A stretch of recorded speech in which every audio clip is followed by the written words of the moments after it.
Bob Motzko. Bob, thanks so much for your time today. It must be an exciting time up there in Minnesota with the Golden Gophers headed to the Frozen Four once again this season. What do you think has been the key to your group this year? Well, we got a lot of depth all over and pretty fortunate to have this team. But, it starts with our defensive core. In our game right now, keeping guys around, into their upper class years is very difficult. But when Brock Faber and Ryan Johnson and Jackson Lacombe last year, two first-round draft pick and 2 second-round draft picks chose to come back and play their senior and junior year for us, really gave us some upper-class leadership with Justin Close in goal. I know we've got some fancy pantsers that get a lot of the accolades, but the heart of our team has been our defensive core and those older guys that came back and gave us that veteran leadership that we've leaned on all year. Well, you've been there 3 times as a head coach to the Final Four. Congratulations. I'll echo EJ's sentiments, Bob. And a handful of times as an assistant coach. These fancy pantsers you speak of, how do they compare to some of the past teams you've had? Where's this group rank? Well, Coach, you always feel guilty if you start comparing and saying one's better than the other. They're not watching the show anyways. Go ahead. Yeah, I could just tell you this is awful special. The 2 guys that were, to the Hobie final, the Hobie hat trick today, Matthew Nyes and Logan Cooley, and were named to the Hobie final 3, and then Jimmy Snuggerwood's on their wing. It's just been a terrific line, and these are guys that you're going to talk about for a long time to come. I mean, we're so fortunate that they're here and just having terrific seasons for us, and they're special. I mean, the biggest thing, not only do they have the talent, but they got heart and character and they got drive. And they've done a great job. Our veterans have done a great job letting that group, feel comfortable. There's no jealousies in our room. It's all for one inside that group. And I think that's let those guys feel comfortable to do what they do. And we've got plenty of firepower behind that as well. But they're the ones that get a lot of the accolades, and everyone's fine with them getting that limelight. Hey, Bob, congratulations to the Frozen Four. I always look at these almost like a Super Bowl. You've got a couple weeks, you've got lots of time. How do you keep these young men in tune over that amount of time? You can only practice so much, and again, they're not pros. They're young guys. They're in school. They've got lots of outside things going on. It's a pretty good amount of time to keep these guys tuned up. How's that going, and how do you do that? Well, you're darn right. It's just so difficult that we take time off, but it's just the way it is. We're not going to play during the basketball Final Four. This is the weekend we have off, and then but it comes fast. We leave next Tuesday for Florida. There's so much, and probably all 4 teams. There's so much excitement. They are tired of practice. I mean, they don't want to see my whistle again. It's been a long year, but we've got one little injury kind of holding us back right now. Outside of that, we're healthy, great spirits, and at the fact that you're going to Tampa, Florida. Now, we have had one miserable winter here in Minnesota, and there is, I'm going to tell you, every person in Minnesota hockey fans heading down to Tampa Bay. Tampa could not have been a better place for it to land this year, and it's going to be 90 every day, and we got to keep our guys focused on hockey. That's the biggest thing we've got to worry about, not a little time off. But it's equal for all 4 teams too. Yeah. So I think that's the other thing that helps.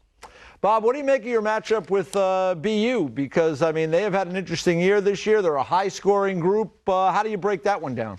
Well, Jay Pandolfo's done a terrific job in his first year, but they've got talent up and down their lineup. They're deep with 4 lines. They got, the defenseman, Lane Hudson, that's just been a phenom for him, from an offensive standpoint. And all 4 teams, that got there this year have had special years.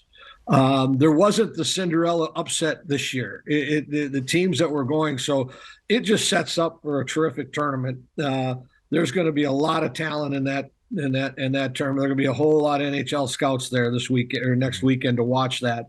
So, and there's a lot of history between BU and Minnesota too. And interesting, they're 12-12-2.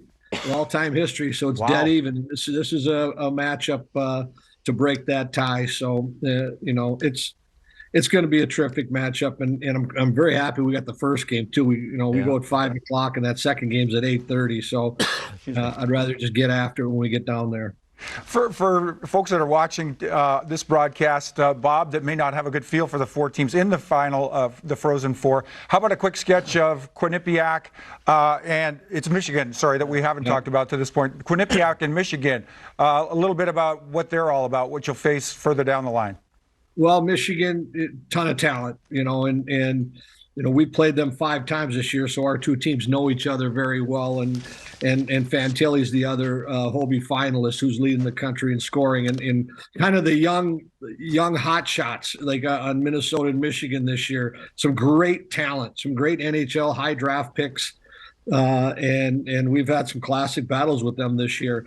Quinnipiac, Rand Pecknold, he coached the World Junior team this year. There's the old Wiley veteran. They're going to be defensive. They're going to be systematic. Goaltender, whose numbers are off the charts. Like I said, all 4 teams have had terrific seasons this year.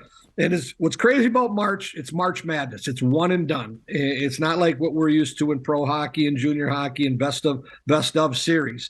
We play our best of series all season long to get into the tournament. And so you've got to be at your best. Any one play, every play matters, can be the difference in the game, but you're going to see an enormous amount of talent and a lot of firepower and some great hockey next weekend.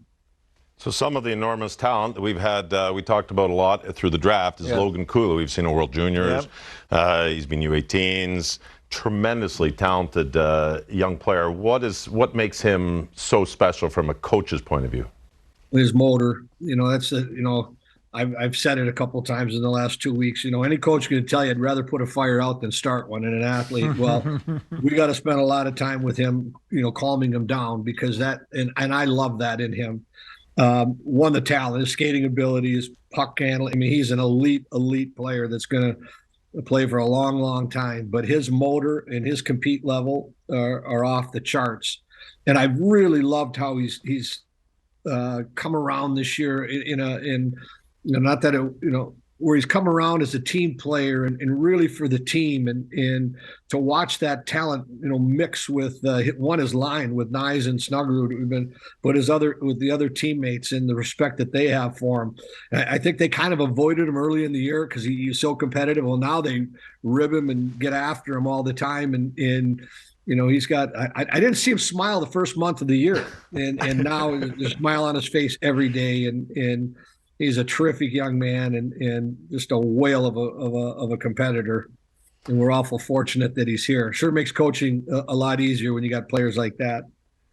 Yeah, coaching is easier, I've found, when you have good players. And you've got a bunch from there. I want to ask you a follow-up to that about Logan Cooley and about you bring young guys into your group. And I find, I coached youth hockey and see the kids go to a certain level. And then it becomes a lot of showcases. And it becomes a lot about individuals trying to showcase their skills. Then you get them there, let's say at the University of Minnesota, for example, and you talked about making it a team again. Do you find that can be an issue when you get these young athletes who have been out there trying to get attention by showing the skills and yet now have to learn that team game again? Yeah, I mean, sometimes, but when you've got leadership like Brock Faber, Jackson Nelson, Ryan Johnson, these are guys that are going to play in the National Hockey League as well.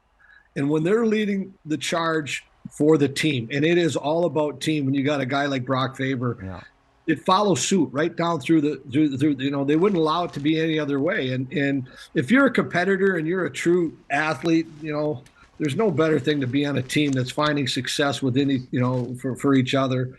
And I'm sure all 4 teams are going to talk about that. You don't get here without that type of leadership and quality of player.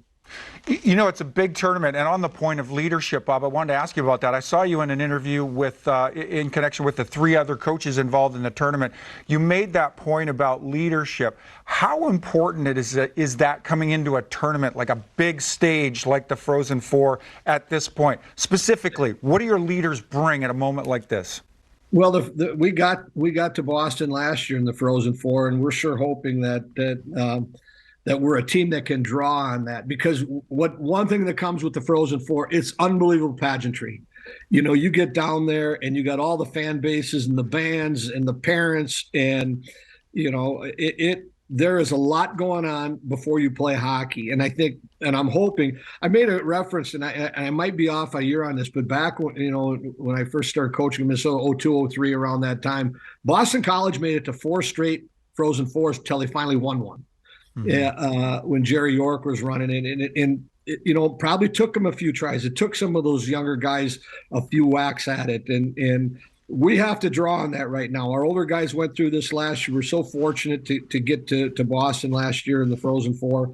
And we got knocked out in game 1.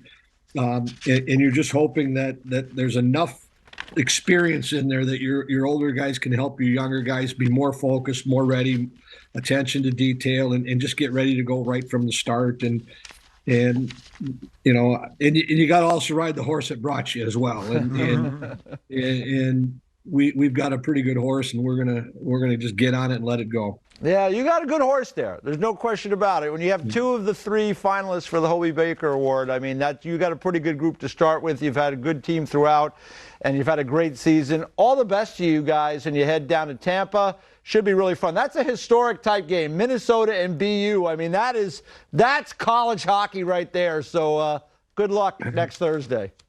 All right. And how hot are our Wild right now? There you go. Oh, boy. There's another one. A lot of good hockey in Minnesota. You're under pressure to get it done, Bob. Minnesota, the Wild are doing it too. So yeah. Good luck. Stuff. Thank you. All Good luck, right. Bob. Bob Motzko.